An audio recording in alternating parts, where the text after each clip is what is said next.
everyone. This is the Perplexing Perspective with myself, Max, and my partner here, Julian. So today, we're going to interview the man, the myth, the legend himself, Mr. Julian Rayshawn Lee Hazen, also known as my best friend, fiance to the wonderful Leah Dury, and a great friend to many other of our wonderful friends as well. Sure. And so, I'm going to give a short little intro about Julian himself. So, this is the motherfucker who, pardon my language, but... I'm scared. I wasn't expecting an intro.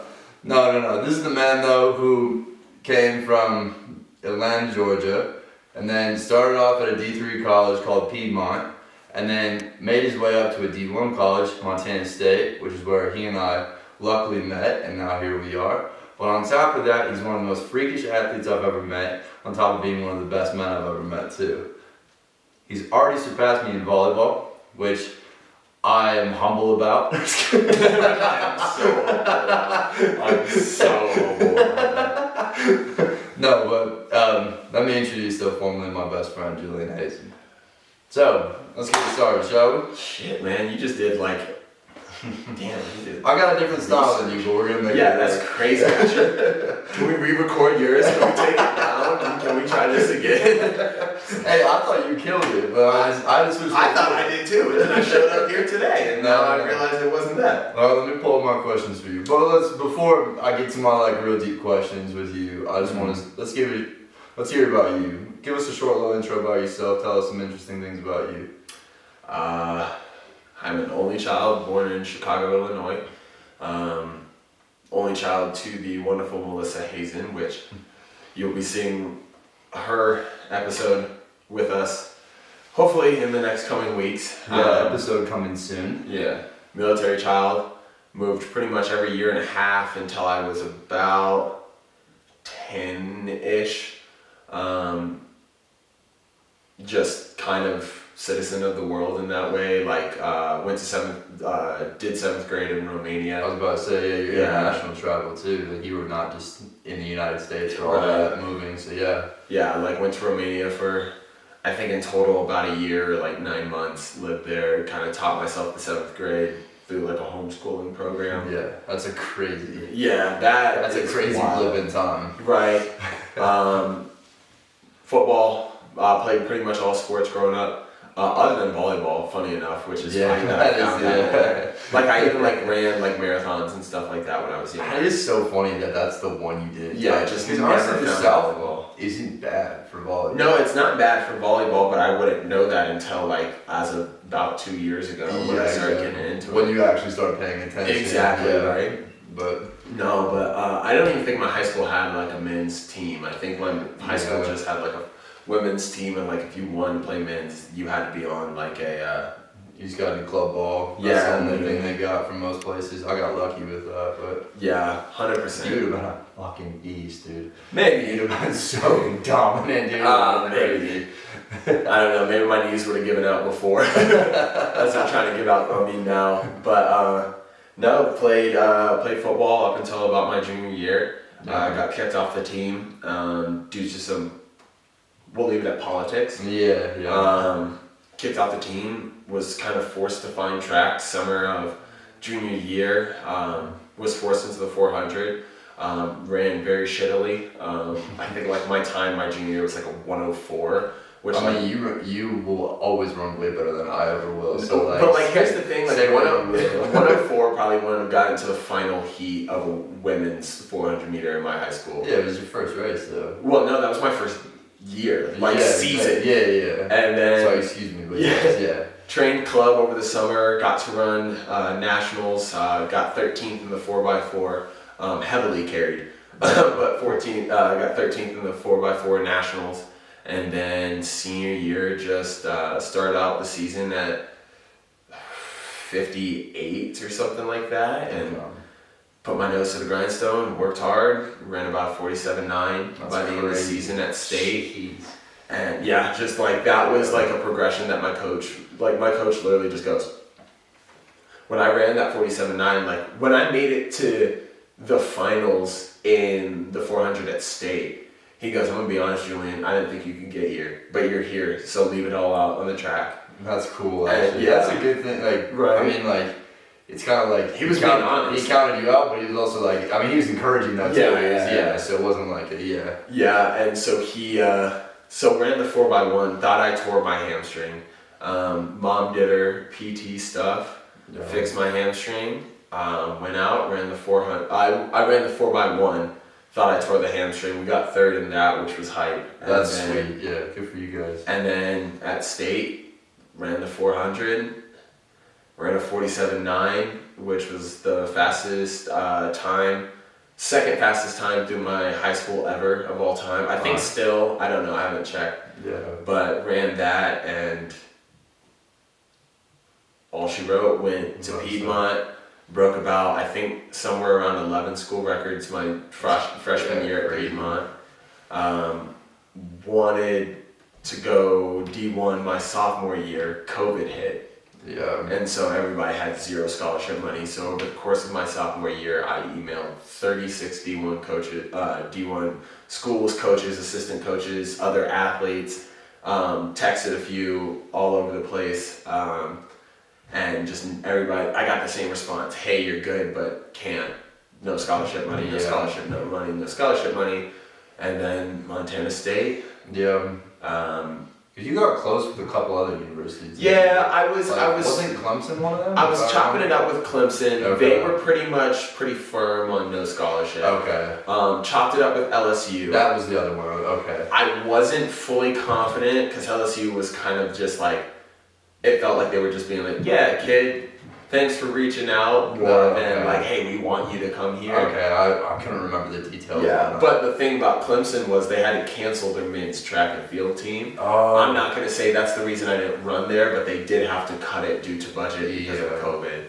And then just Montana State believed in me. Coach Jay believed in me and brought me out here, and all she wrote, ran a couple of top 10 times.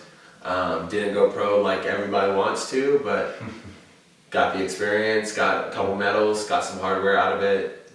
Might I say that the first race that Julian ran for Montana State, he placed third.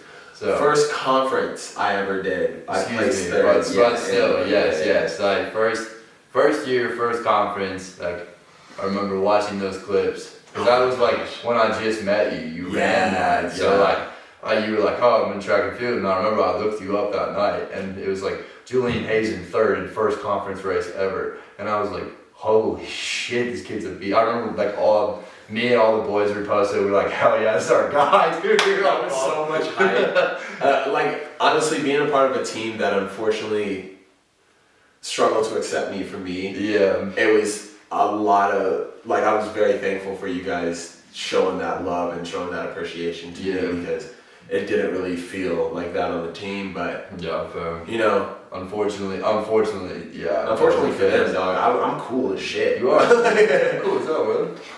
Come on, man. Come on, man. But yeah, that's pretty much my sports career, which like enveloped my entire life for a long time. Devout Christian, fully confirmed, gave my life to God at 13. Yeah, as of right now, just trying to make money, trying to provide, trying to pay for a wedding in 2026. You want to talk about that a bit? Let me ask you a question really quick. Yeah, go ahead. So, I mean, the entire time that I've known you, you've been in a relationship with Leah. Yeah. And so, talk to me about that. What do you feel like your relationship with Leah has taught you in the past couple of years? One, about yourself, and then two, about life. What hasn't it taught me at this point? I am,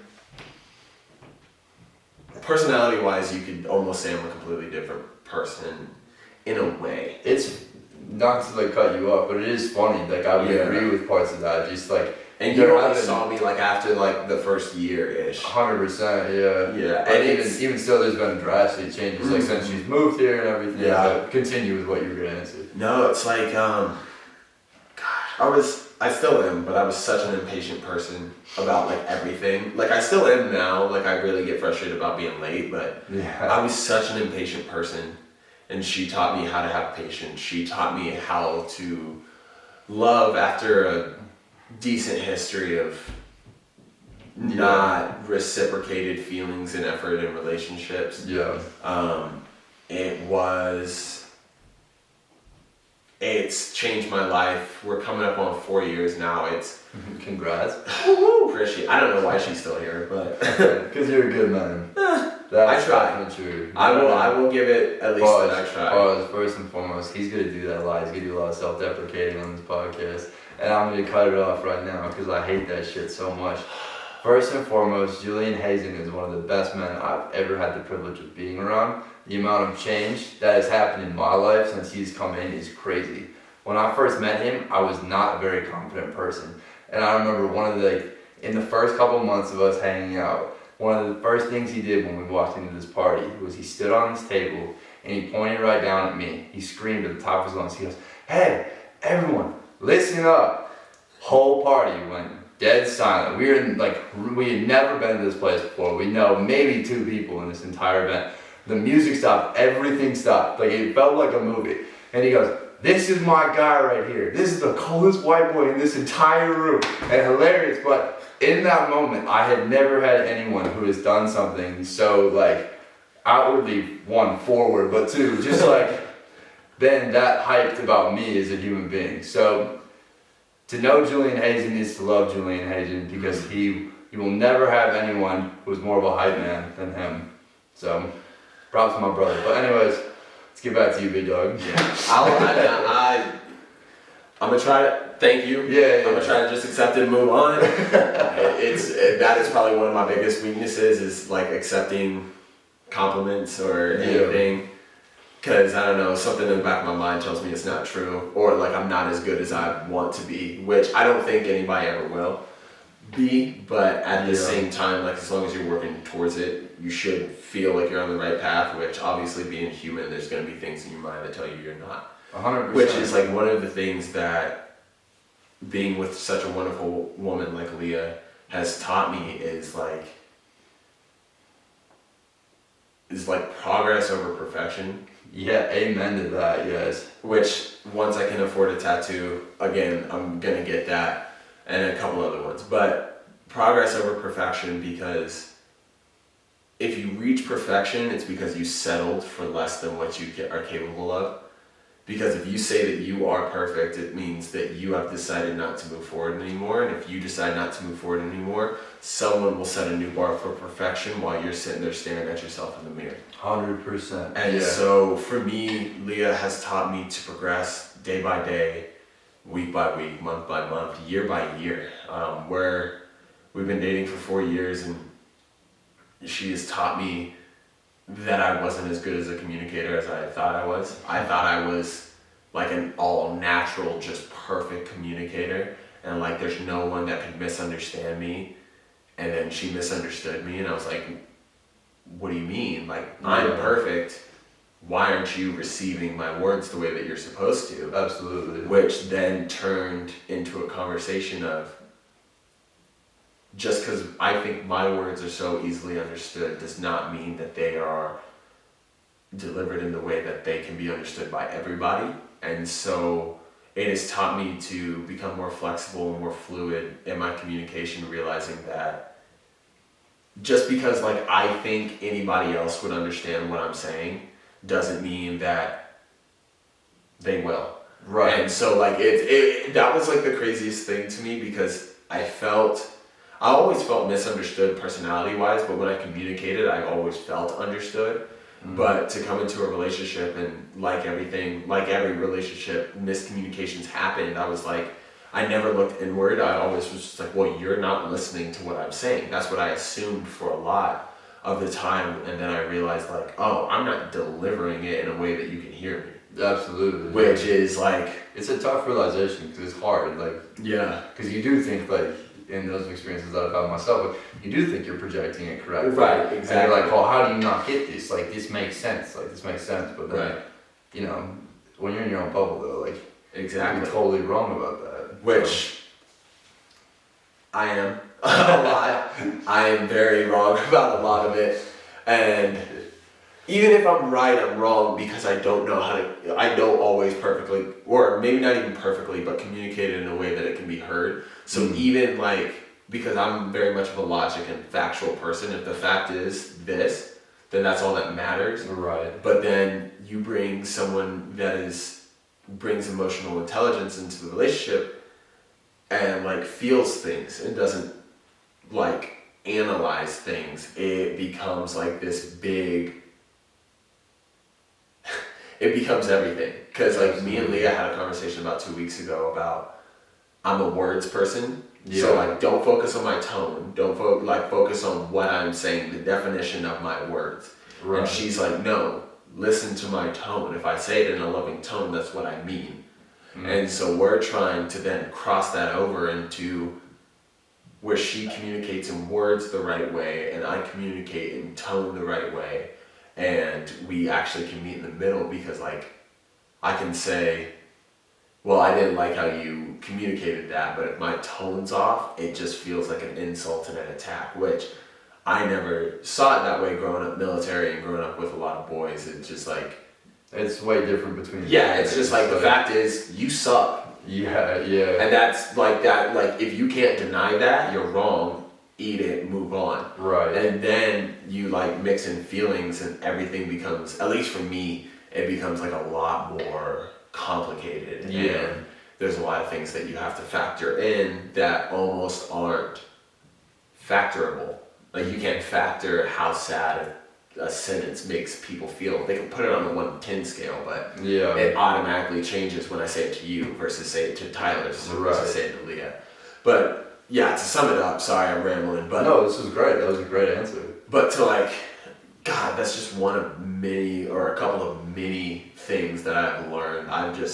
She's made me push to be a better man than I was. Yeah. And even sometimes a better man than I was willing to be. Yeah. That's beautiful, man. I think the really cool thing that I've seen about you guys too, and the reason why I asked that question was because I think you two have both, in the time that I've watched now, become just like so willing to learn. Yeah. Like there's so much openness now that I've seen between the two of you, and I'm not saying it's always been like easy, Right. or like it's always like that, but like if you took most days out of the year, that is 100% the mindset of not just you but also of Leah as well. Yeah, for like, sure. You're both students of love, honestly. Yeah. And you're both so willing to dive into that, and like throughout like any struggle or anything, you two always come back to each other and said like, it's more important to me to make this work with you because I can't see myself in anyone else. And like that's, as your best friend, like I couldn't wish for anything else for you. And like that's what I wish for like with all my other friends. Yeah. Like with everyone I love. I'm like, that's the type of love I hope all my homies find. So like Right. it's cool that you just had that going into our friendship. Like Yeah. I've never had to be the cheerleader of like, oh yeah man, I hope this works out. It was always like, I was always confident, I'm like, yeah, you two got this. Yeah. Cause like, especially once we got engaged, it was just like, Yeah, it's like that's it. Yeah, like, it is a lot. Yeah. Especially being Christian, especially being just who I am and watching a lot of relationships break down, not work out, not happen when they should have happened, so on and so forth. Like watching the adults around me make the mistake of being willing to leave. Yeah. I think that's like the biggest thing me and Leah have. And whether you consider this toxic or not, it really just depends on who you are and how. Because I'm just determined that we're not leaving each other. 100%. That's period, end of conversation. I'm not going nowhere. And I don't think that's toxic. I think it's just because your feelings are that strong. well, some people stick themselves, like it's a toxic cycle of like manipulation and stuff like that of each other. It's more of there is a solution. Yeah. Just because we didn't find it in this first argument does not mean that we won't find it in the second, third, fourth, fifth, sixth, seventh. I'm willing to argue with you to find a solution until we die. Yeah. And at that point, we had stayed together forever. So like, win-win. Like, you get what I mean? Like, it's like one of those like, I'm willing to have this conversation as many times as it needs for us to get to that solution.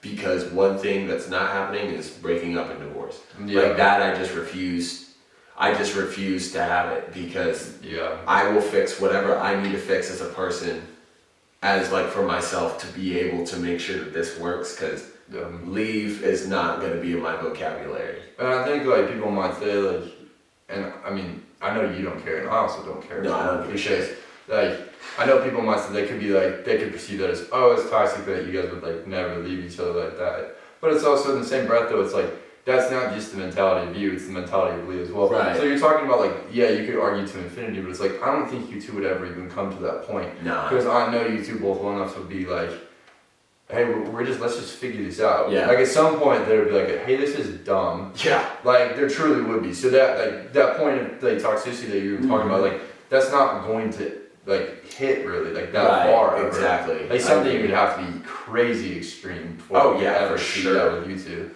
I don't know, like for me, or like, yeah, like it would. There's like ongoing arguments with me and her. Like it was like the time one. Yeah. The time one is ongoing, but like sometimes I'm just like, Julian, calm the fuck down. We're going to a house party. Right. Like exactly. ain't nobody like being like, it's 8:01. Where's Juju? Like exactly. it's like let's calm the fuck down. It's like people are gonna live. You know. What yeah. I mean? Like. I just like growing up military. Like I just struggle with the time thing. But in all honesty, like. And that's our biggest problem. Hey, I'll take it every day of the week. 100%, yeah. Those are good problems, you know what I mean? Yeah, right. That's a great problem to have. That's a manageable problem for sure. 100%. So, which she's been, I gotta give her the credit, she's been doing a lot better with recently. oh yeah, she's killer. Yeah, she's been on point. Yeah.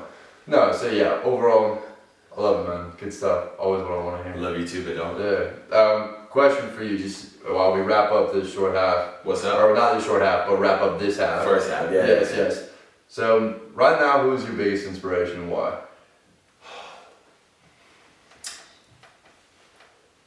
I'm gonna steal this. This is not mine. I'm gonna say this so many times that this is not mine. Go for it. But Matthew McConaughey gave me one of the best guides. Is this the speech? Yeah. Well, I don't know the full speech, but I'll say this. Okay. My biggest role model is who I am in 10 years. Yeah, yep. And for me, it's maybe not who I am in 10 years, it's who I can be in 10 years. Yep. Is what keeps me going. Yeah, dude. Is like...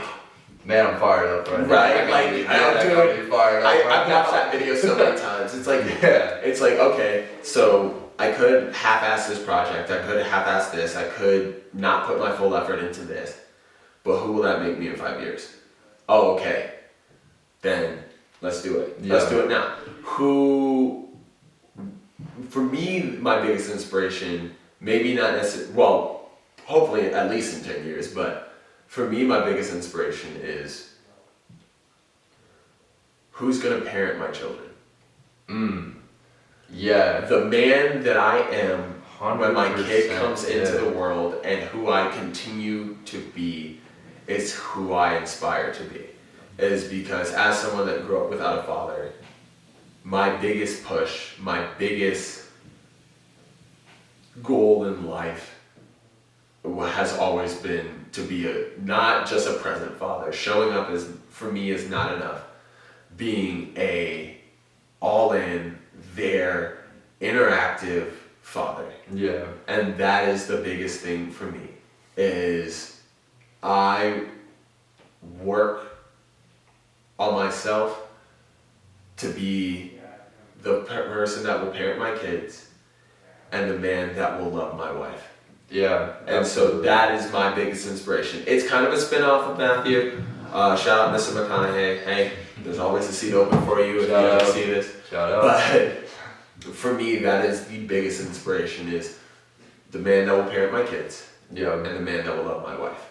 Hell yeah, man. That's my biggest thing. Yeah, man, that's great. That's a phenomenal answer to that question. That is not honestly where I expected you to take that, but I love that. You thought I was going to drop something like J. Cole? Like, No, I didn't expect that. I honestly thought you might go like a Tim Ross route just because of how much you've been talking about it. Okay, first of all, I will never not have a mentor in life. That's a good way to answer that. He's a mentor for Tim sure. Ross is a mentor for me. You are a mentor for me. Well, thank you. Tyler is a mentor for me. The people that I surround myself with as closest, I will never not have mentors, and I will never not be a student of life and being a person like that. Even if I wanted to shut that off, I can't. I pay too much attention. And there is, unfortunately, I hate to say this, in a lot of my friendships, I can very much point out the characteristics that I'm trying to learn from them.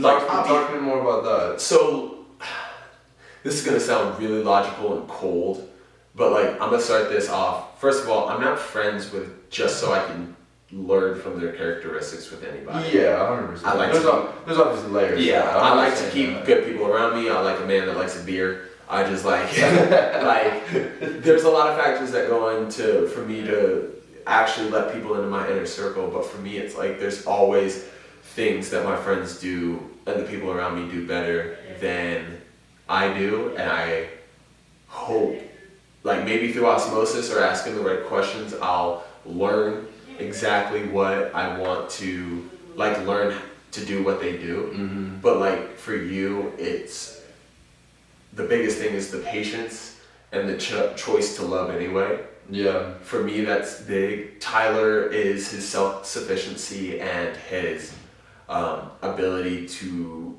have fun and relax. Yeah. And he's phenomenal at that. Right, and so is Leah. Leah, that's a strong characteristic between the two, which I think is why they click so well. Yeah, Leah has so many characteristics that I'm trying to learn from. Yeah.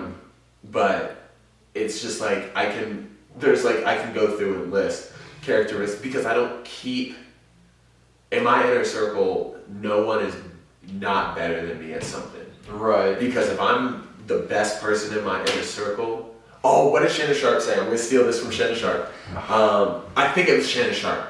I hope it is. If it's not, please comment down below who I'm misquoting. But he said, if you find yourself always having to be the bigger man, you're around too many small people. Yes, yeah, I remember that. And that is huge for me. It's like, and I've always had a good group of boys around me. Shout out my boys back in ATL. Yeah. I've always had a good group of boys around me that have done things better than me. But there was a time in high school and even college that I had a lot of friends that I found myself having to be the bigger person a lot. And I was like, why do I always have to be the bigger person? And then I saw that quote where it was like, if you're always being the bigger person, you're around too many small people. And I was like, 100%. that's perfect. It goes back into like something that I say to people all the time, and I try to say to like my friends or siblings or kids that I know in like high school or college. It's like, show me your 5 closest friends and I'll show you your future. Yeah. And with me, my I have more than 5 closest friends because I got blessed with 2 really good friend group. But if that's my future, I will take it every single day of the week, every time, if that is my future. Yeah. I'm glad you touched on that because you mentioned that in my episode. I remember like towards the end of it when we were talking about like when we both said like we really are just like blessed to be in this group. Yes. And so I'm really glad that you brought like circle back on that. That was a really nice way of finishing that off. So I appreciate you as always. No, I appreciate you, man. I wanna continue learning from each other in different ways. And I hope you know that's likewise for me too. And I think like I get where you're coming from. Where like it's like I don't want to be like cold or like say like I'm just friends with people because like I'm trying to learn something from them. But I get it though too. It's like I really do believe it's like everyone has different strengths and weaknesses, and you always can learn something from someone else. I truly am a believer in that. And especially the people that you're closest from, like who you spend the most time with, you're naturally going to pick up on the things that they do. 100%. So I couldn't agree more. Like. And I've honestly loved learning from you too, man. Like it's been such a blessing to have this over the past couple of years. Well, you're mixed now, because you learned enough. You're pretty much mixed. Like, ladies, if you want a tall, mixed king, bro, look at him right here, bro. That is not true. It's not true. I gave him the card. It's true. It's not true. It's true. He won't use it, but I gave him the card. It's so true. Not He is true. mixed. It's not true. I said I speak for the council. I speak for the council. Well, I appreciate it regardless, but yeah. Of course, man. Alright, brother. Let's move into this break. Let's move into this break and let's get into the second half. Beautiful. Appreciate you. We are back. Yes, we are we so are. back. So back. Alright, brother. Almost like we never left. We never left, bro. Never left. Never left. Alright, so I don't even know where the exit is because I won't leave. Alright, let's kick it off with another question, shall we? Yeah, hit me. What you want? Okay. Oh man. I wrote some, actually, I'm surprised. I wrote some actually good questions. Let's do it. Okay, this one's really deep. You ready? Wait. Yeah. You're gonna laugh at me because this is the question I asked Josiah. Okay. What is your deepest fear? Okay. It could be like the physical fear, but also like emotional fear. I'm gonna do a couple. Okay, cool. Yeah. Biggest like physical fears: snakes and heights. Yeah. Can't rock with it. Yeah. I used to be afraid of clowns, but like honestly, so fair. at this at this point, like I carry, so like I'm not that scared of clowns unless it's like some paranormal shit. Then your boy's screwed. But snakes and heights, biggest fear. Like never been on a roller coaster. Will leave an entire building if there's a snake in it. Like I can go to a zoo. Like we went to the zoo. Yeah, with the enclosures. I can do enclosures, but if someone like whispers, a snake's in the loose, I'm leaving. I'm out. I'm like, dude, you will. Like all of my track accolades will look like nothing compared to the speed of me getting in that car, and I will leave. Like, look, I'm a man, and I'm here to protect my woman. But like, if it's between like protecting her from a snake, I might dip. Like, if she don't keep up, that's not my fault. No, I'm just kidding. But like for real, it would be a 50-50 if my flight reacted before my fight. Yeah. I don't think I'd ever choose fight, but those are my two physical fears. I'm gonna hit you with a quote. Okay, yeah. Please. This is my quote. I don't know all of it. You can paraphrase it. But I'll say the first line. My deepest fear is not that I am inadequate, it is that I am powerful beyond belief. Yep. I'm pretty sure that's Maya Angelou. Pretty sure. Yep.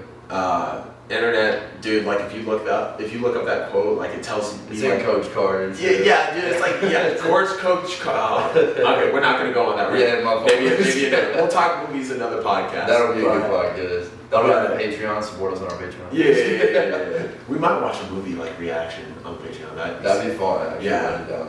But so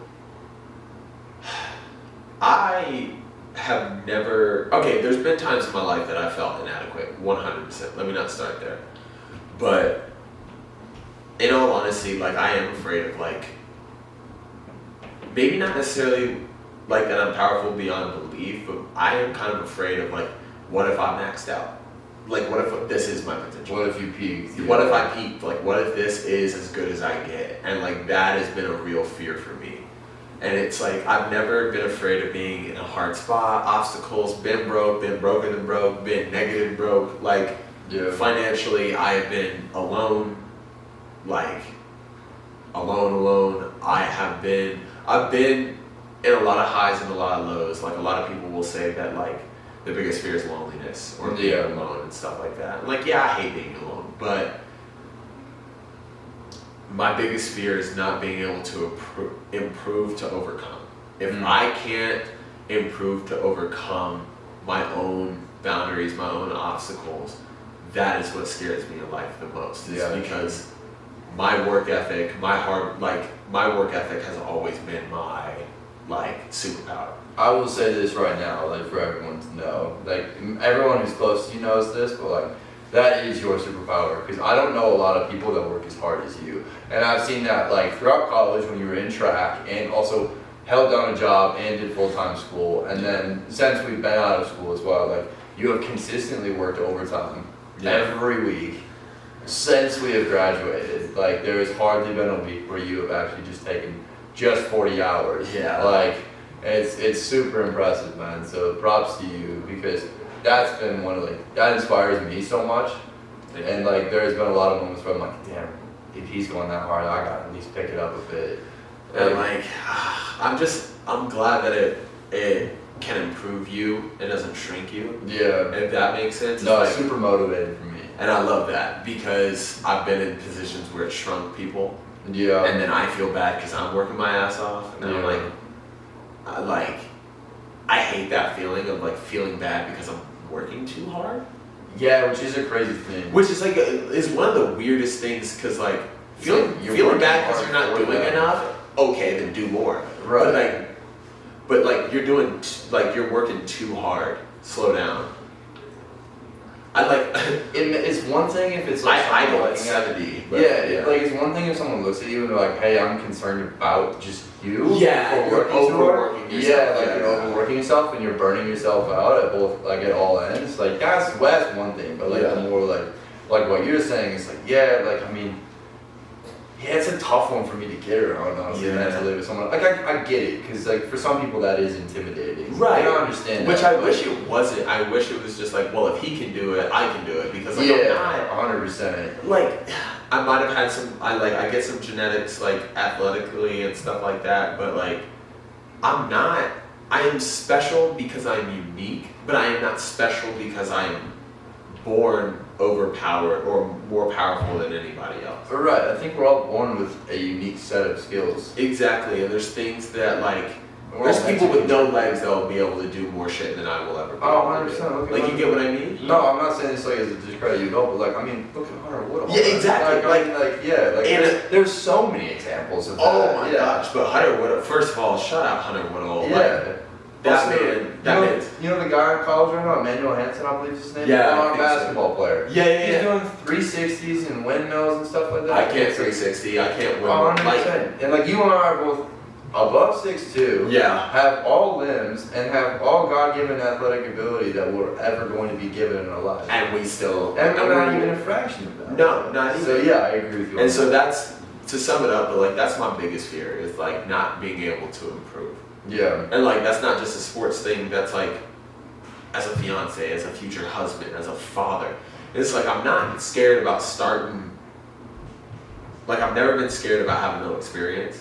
I've always been scared of what if I can't improve. Because if I can get better day by day, I'll take it. But if I cannot, if I'm putting 3 months of my hard work into something and it don't work, and like not to sound overconfident, but it just wasn't meant to work. I agree. In my personal I don't think that's overconfident. I think honestly that is, out of everything you've done, you've always been the guy who's been like, someone has counted you out or told you can't do something, and you go, okay, bet. Yeah. And you've, whether it's 3 months, a year, 2 years, 5 years, you've always come back from every example that I've seen of you and been like, check this out. And you do it. And you did it better than everyone ever believed that you could.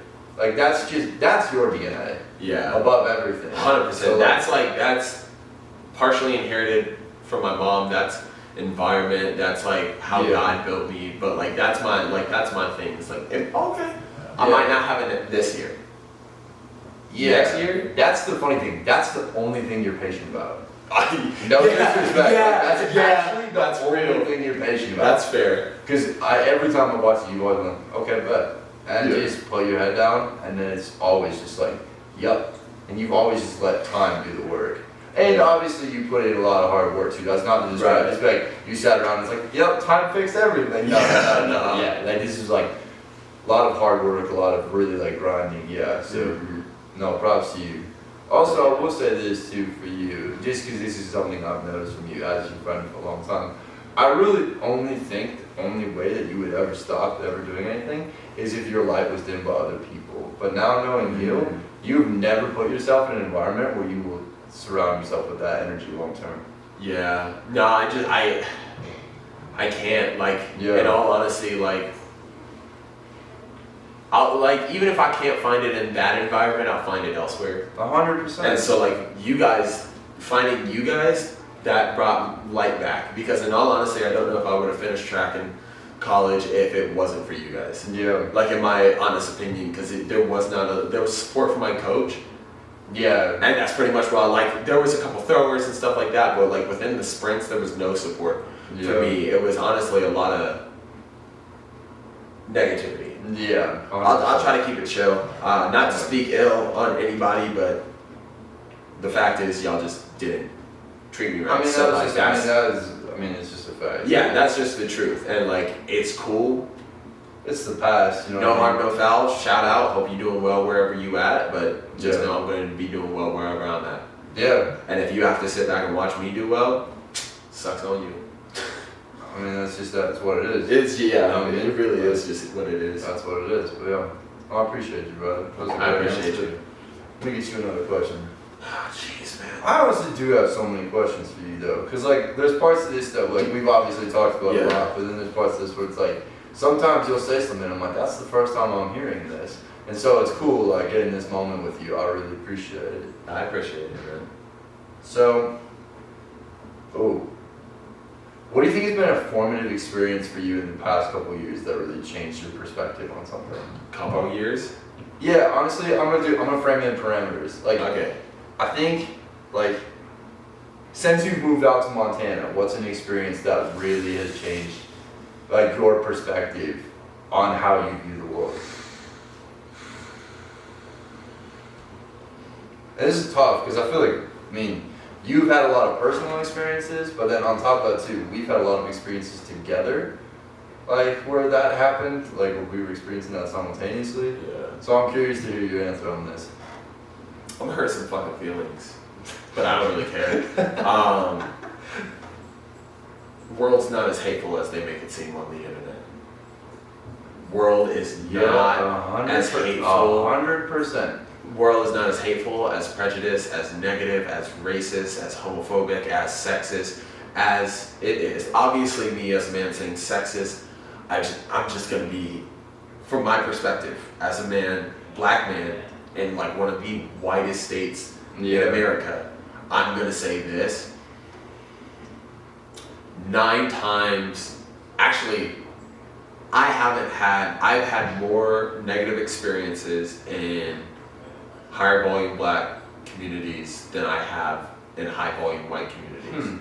And I'm not saying that like black people are hateful or anything like that. It's just what happened. No, it's your experience. It's just what happened in my life. It's your experience. And like, you don't have to take this as fact. I'm just a dude that had my eyes open for the last 23 years. Like, that's it. Yeah. But like, people were scared for me to move out to Montana. Like, people were terrified. They were like, dude, you're black. Going to a white, like, we can honestly say Montana's a white state. It is, I believe the number, and I know it's 96%, but it's 96 point something percent. So, yeah. I mean, with that though, 96% of the state is white. And you know what I mean? Like, it's a hard known fact. And like, don't get me wrong, like, I haven't just stayed in Bozeman. I've been to Missoula, I've been to Kalispell, I've been to Helena, I've been to Billings, I've been to this place, that place, stay the night here, gone to Idaho. Like, I'm not just like saying, oh, the town of Bozeman. I'm saying like, no, I haven't gone and like walked on someone's ranch and they were like, oh, buddy, like, come on, obviously, because like nobody likes trespassing. Yeah. But like at the same time, like, I haven't had negative experiences. Honestly, I've found myself, in my personal opinion, have my blackness over celebrated. Like, not like white savior over celebrated, just being like, oh, he's black, yay, more than I have ever like had. Oh, he's black. Yeah. Like, wait, actually, I can't even say more. 100% of the time, it's either that is a human being, or it is that is a black human being, yay, and like that's it. And like, in all honesty, like, I haven't had a lot of negative situations, and maybe that's because like I just don't see it that way. But I'm also like, I've had negative situations like man to man, like me and this dude shove each other, like got in a fight outside of a bar. Right, that's like, not because. But that's not because I'm black. Right. But like, I was just gonna hurt some feelings. The world's not as hateful as people think it could be. It's like, because like going to Montana, like everybody was like, bro, like you're gonna be one of very few black people in this entire state, let alone the city you're going to. Right. And I'll be honest, had me on my toes for a little bit, but in all honesty, I haven't experienced racism or bigotry or maybe, well, you can't really tell prejudice until they say something to you. Right. But like, the world's really not that hateful. And this is from someone, and I just continue to learn that every state I live in. Yeah. Lived in Texas, Colorado, Georgia, Alabama, South Carolina. I don't really remember Chicago too much. Romania has real racism. Yeah, talk to me about that. I'm curious. Dude, like, because we've touched on that before in the past. Like, you mentioned very briefly, but I'm curious to hear more of what your thoughts are on that. So Romania, I think at this point is maybe, I'll go as far as to say 35, maybe 40 years out of communism. Okay. They have Romanians and then they have gypsies. And that's the biggest diversity really you'll find in Romania. Now there's like sprinkled white person somewhere, but like that's the main population of Romania. And like I watched cop cars get to the edge of a gypsy town, place where they stay, house, and just flip around. And I asked, I was like, why he stopped there? Like, what did he have the whole street? And they were like, oh, they don't patrol gypsies. Why? Well, they're always stealing, they're always assaulting. It's just like, it's a waste of time because then he can't. And this is the word for word that I heard, and I won't say who told me this. It's a waste of time because they'll spend all their time trying to police the gypsies and won't have any time to deal with the real people. That's insane. Okay, that's just actually prejudice. Yeah, I haven't been there in 11 years. Yeah, but like that's crazy. That's racism. Yeah, That's 100%. Yeah. solely based off of That's who insane. you like, what you look like. That's insane. And seeing that at 12 years old made me come back and everybody going, everybody's so racist. Everybody? Yeah. All white people? All cops? All politicians? Yeah. Every single person of Caucasian descent Yeah. is just this racist, evil piece of shit? Right. All of them? Like, that's where I get really pissed off. It's like, you're gonna say all? You can't even say majority. You can't even say a percent. You can't even say some. Yeah. I like in my personal, like, I don't know. I just like, I've lived so many different places. The world's not, America, I'll say this, America is a lot more accepting than the media makes it out to be because it's easier to control people that are at war with each other than at war with the people in control. Yeah. But we're not going to get conspiracy theorists just yet. I agree with that. But I am curious though about more of your perspective, like with media, with what you just said. Bullshit. I mean, yeah. Like, yeah. Can I keep it, like, for me, For your personal perspective, perspective, you're looking at the media and most things that they're bolstering. And like a lot, let's talk, I'm gonna go on a very specific line. Okay, yeah. If we're talking about divisiveness in this country, like what's your perspective on that? Like, how can you correlate your personal perspective on that based on what the media promotes? Particularly as a black man, because it was like, or based off what you were saying earlier, you were talking a lot about like, you've heard of this prejudice before, right? That a lot of people have spoken about it in the media. Right. However, most of your day and going about your life, like you don't experience this. No. So with that though being said, like what is your take on the media and how they promote that? If that's not too low of a question. You know what? I'm a be gentle. Yeah. Alright? Be gentle, and I'm gonna say this. The media's job is to get clicks and get reactions. Saying that the world gets along is not as interesting as saying that the world's at war. I would agree with that. Yep. Saying that,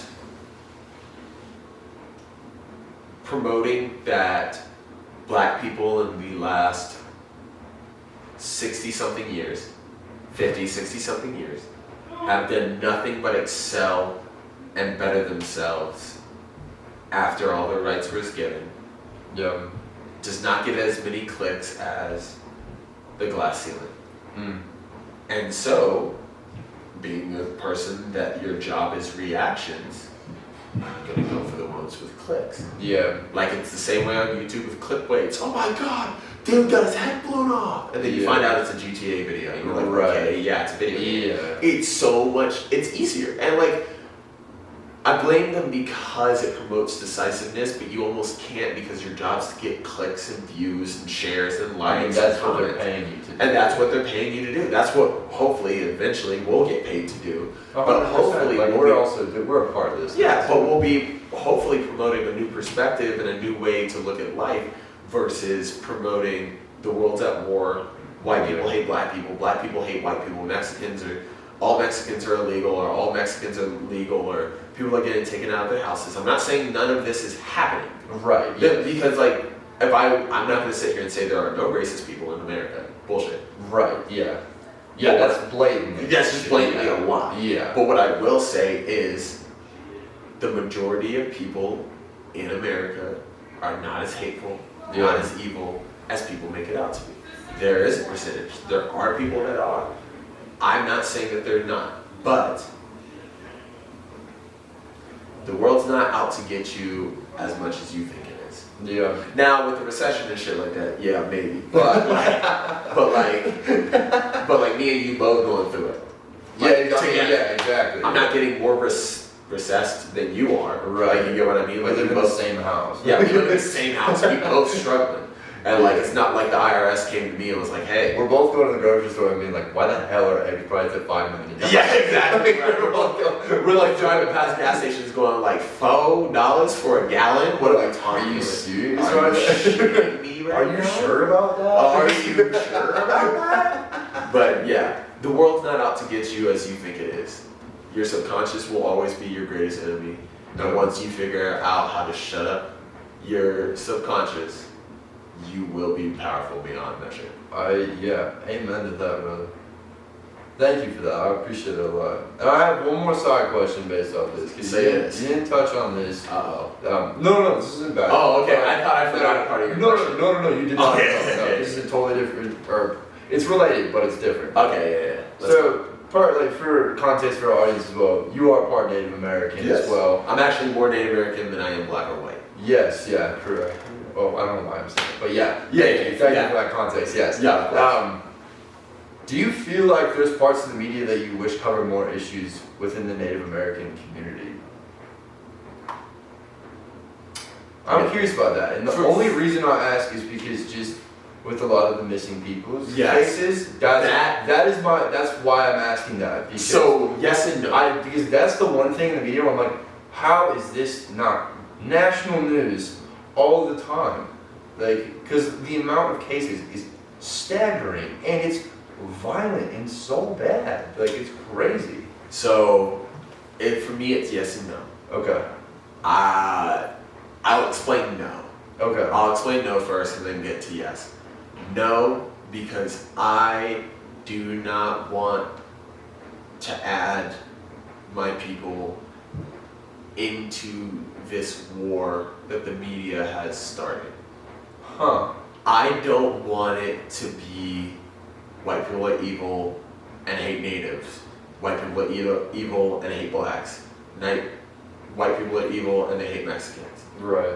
I don't want to add another I feel like that would be pursuing more diversity and like pulling the people of America apart. Gotcha, okay. Versus putting them back together. Absolutely. If that makes sense. Yes, because Native Americans. Ooh.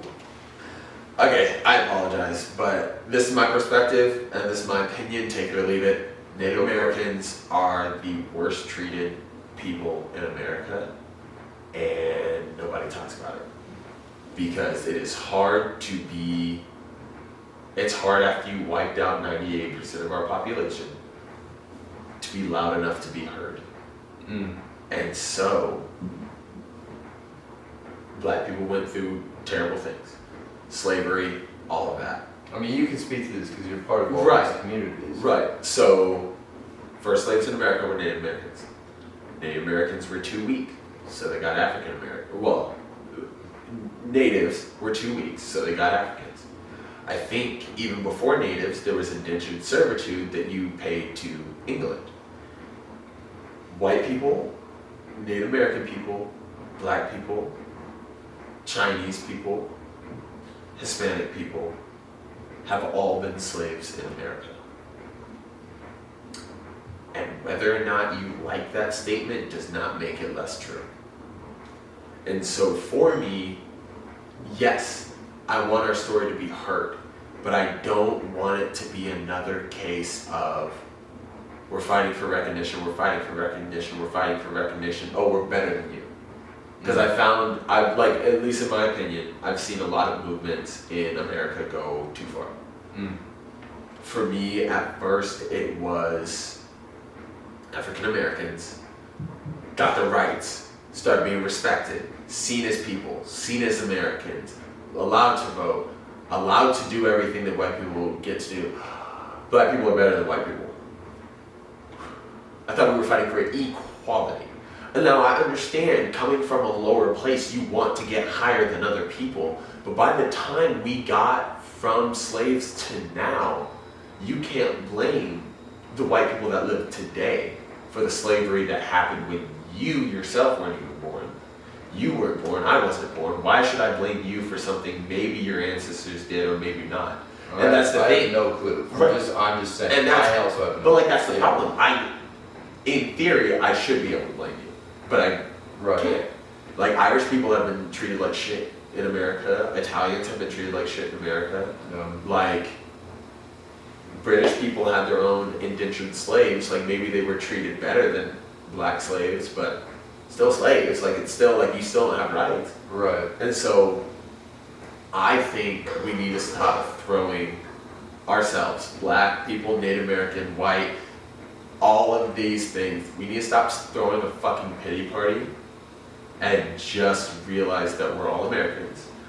We're all people, and we should judge each other on the actions of today and not the actions of a fucking time that we weren't even alive. And you know what's funny too? I think first and foremost, I really appreciate that answer. Because Yes. that was really in depth, and you were very poised in that whole statement, Thank and you. also you were very concise. And so I thought I really appreciate that. Thank you. And I think that with that too, though, I feel like most people you talk to nowadays, like to add on to what you were saying as well, like most people do view people as just a part of the human race. Like I think above anything that I've ever viewed my friends as, like Right. past being like the layers of now emotional connection and everything. Yeah, as well. yeah, yeah, It's yeah. like at the end of the day, this is another human being who I share this plane of existence with, and Yeah. that's it. Yeah. And I think at least in our friendships and friend groups, it's like what we've really seen is like, yeah, sometimes we use race as a punchline, which is like, because we're like, it doesn't like, even if it's funny, There's it's a banter between friends, yeah, right? banter between friends. But like, it never matters that I'm black and tell the joke. Never matters that I'm native and tell the joke. It never matters anything else until a joke or a conversation specifically. Like, you don't call me a black man very often in conversation or ever. It's like Really, not unless the context is we were talking about about race issues in general. And most of the time I'm asking a question. Yeah, and but that's another thing that I get pissed off of, and I don't want to go on this rant either. But you're allowed to have an opinion, Yeah. and whether or not black people or anybody tells you you're not allowed to have an opinion, you are, because there's no reason. You live in this world too. I think where I come from though is I'm much more coming from a place of curiosity than Fair. I am more of like opinion. I think a lot of it because I'm just more like I'll hear something and I Yeah. don't know everything about it, so I'm not. And I feel like I do this with a lot of things. I'm more in a position where it's like I'd rather ask a lot of questions before I can form a concise opinion about it. Yeah, and all I want you to know is when you form a concise opinion about it, you're allowed to have that. Yeah. And that's that's the thing, is like, that's the whole point of the podcast is you're allowed to have your opinions. You're allowed to voice your opinions. Right. Doesn't mean I gotta like them, but doesn't mean I hate you as a person. I think the most exciting part about what we're doing right now is that at some point you and I will be around somebody else and they will have an opinion so starkly different from anything that you and I believe in that we're going to sit here and be like, what the hell? But I'm so excited to see that because I can't wait to be challenged in that way though. Like, I don't feel like we create these spaces for people to be challenged anymore. Right. And that's the goal of this, everyone. And so we created our own. Yeah, because it's time. It's Yeah. time to have these conversations amongst young people, mixed in with old people, mixed in with all different types of people. Exactly. Oh, perfect. All right. Sorry about that. Our camera cut off. We are so thankful that you joined us for this this episode of the Perplexing Perspective podcast. Yes, this is one that we really want to get deep on, so Yeah. I appreciate you giving us that. I appreciate you. Yeah, always. Yeah, so please like and subscribe, follow us down below. All of our socials should be in the description. Tune into our TikTok, Instagram, Facebook, like whatever you're on, we're on there too. Thank you guys so much for the support and love from the first episode. I can't wait to keep making more. Yeah. Patreon coming soon. Should be on Apple Music and Spotify by Wednesday this week. So tune in, you can listen. and we'll We be should have here. episode 1 and 2 up by that point. Yes, So, sir. yeah, we're looking forward to you all. Thanks again, like my partner was just saying. We appreciate the continued support. We were so stoked for the amount of support we got on the first episode. Oh, it was crazy. It was so sick, and you know, it's funny, we're gonna be looking back on this, hopefully in the future, being like, man, we were really so stoked about like 135 views. I think I'll always be stoked about 130. I think I'm always gonna be stoked if someone's listening. So, but like, we can't wait to keep growing this community, is what we're trying to say. Exactly. Grateful for all the support to start, and we can't wait to continue building. Thank you. Thanks, you guys. Boom, boom, boom. Sick. Sweet. Let's get this torn down. Let me get